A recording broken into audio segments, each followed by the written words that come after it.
Simplement Vôtre, le bien-être par les plantes. Un programme proposé par l'association Simplement.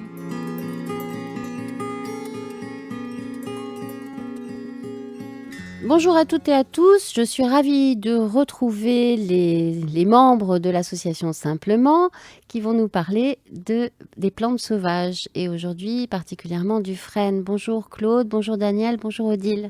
Bonjour. Bonjour. Alors Claude, le frêne. Alors voilà, je vais parler du frêne. Le frêne, c'est un arbre. Là, c'est plus seulement une plante, c'est carrément un grand arbre.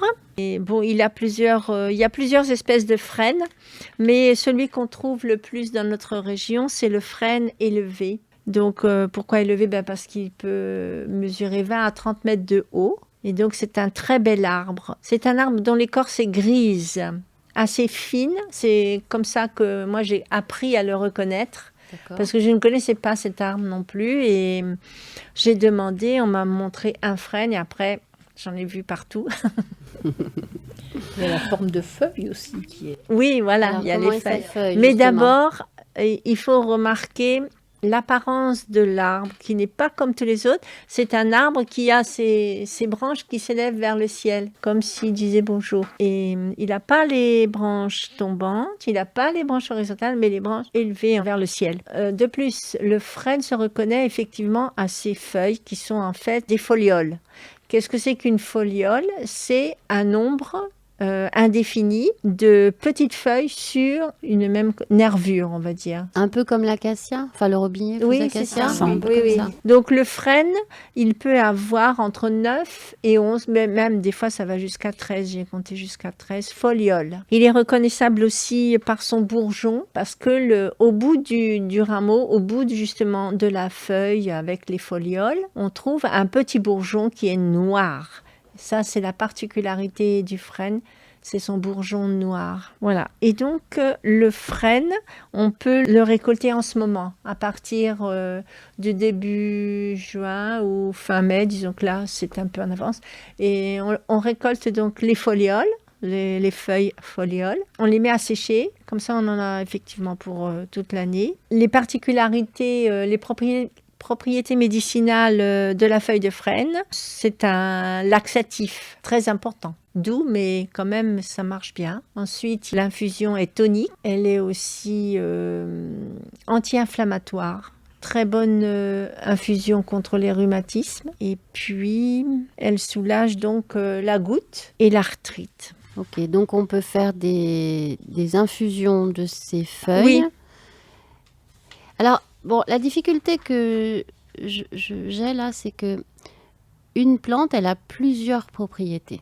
Oui. Si jamais, parmi toutes ces propriétés, il y en a une qui ne convient pas, ça veut dire quoi ? Qu'il faut renoncer à cette plante, qu'il faut l'associer à autre chose, qu'il faut diminuer la dose, qu'il faut la consommer moins longtemps. Comment on fait ? Puisque chaque plante a plusieurs propriétés. Absolument, chaque plante a plusieurs propriétés. Donc, c'est pour ça que quand on fait une tisane à visée thérapeutique, on fait une composition de 2 ou 3 plantes qui vont donc dans le même sens. Et donc, s'il y a quelque chose qui n'est pas dans la bonne direction pour une plante, elle est atténuée par les autres plantes qui sont dans la composition. D'accord. Mais donc effectivement, une plante, elle a ce qu'on appelle un totem, c'est-à-dire elle a plusieurs vertus.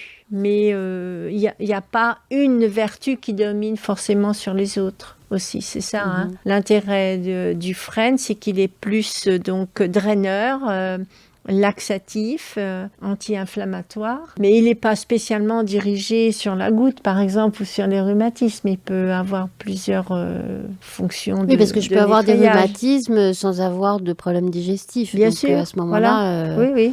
Je vais peut-être utiliser en priorité une autre plante pour mon rhumatisme plutôt que le frêne, ou alors je vais le mettre en association. Mais faut le mettre en association. Par exemple, si tu penses au rhumatisme, on associe le frêne avec les feuilles de bouleau et la reine des prés. La reine des prés donnera le parfum de la tisane. Le frêne donnera effectivement toutes ses propriétés anti-inflammatoires, de même que les feuilles de bouleau qui sont aussi anti-inflammatoires. Là, l'indication sera vraiment donnée. D'où l'importance quand même aussi de consulter des herboristes, des gens Voilà. qui sont spécialisés, parce que oui, effectivement, on peut faire des bêtises sinon, peut-être. Après, je pense qu'on voit sur son corps ce que ça fait. Ouais. Ça va pas quand même tuer tout de suite. Oui, Oui. oui. Donc, On je peut pense réajuster après. Voilà, Oui. on voit un petit peu les effets que ça fait sur soi et puis on adapte après en fonction de notre réaction. Il faut dire aussi une chose, c'est que utiliser les plantes sauvages médicinales, c'est beaucoup de la prévention. C'est pas toujours pour se soigner au dernier moment. C'est pas la même chose que la médecine allopathique où on soigne en urgence et le médicament chimique agit directement sur le problème. Là, on n'est pas du tout dans le même temps de guérison ou c'est de la prévention. Donc, on aide son corps à nettoyer tout ce qui ne va pas, à éliminer ce qui ne va pas. Ah aussi, donc avec le frêne, on peut faire une boisson qu'on appelle la freinette. Oui, cette boisson, la freinette, c'est appelée la boisson des centenaires. Donc en fait, a priori, c'est qu'elle réussit pas mal. Mais je crois que Claude avait essayé d'en faire plusieurs fois. Oui, je voulais pas en parler. Ah, mais moi, je vais en parler. Et en fait, c'est vrai que c'est très bon à boire. Oui. On en a goûté plusieurs fois. Le problème, c'est que c'est une boisson qui est fermentée. Et donc, pour la conserver, c'est dans des bouteilles style limonade. Mais quand vous ouvrez la bouteille, des fois, ça fait beaucoup de... Enfin, ça pète un grand coup. Oui, et c'était des fois, comme du toute champagne, quoi. la freinette se retrouve dispersée dans la nature. Ah oui, Donc ça fait peur. Ah oui, Donc, mais sinon, c'est c'est explosif. C'est une Explosif, voilà. Sinon, c'est une super boisson qu'on peut réaliser à la maison. Oui. Ça veut dire qu'elle va faire des bulles si elle est fermentée. Oui, c'est ça. Ah, oui, d'accord.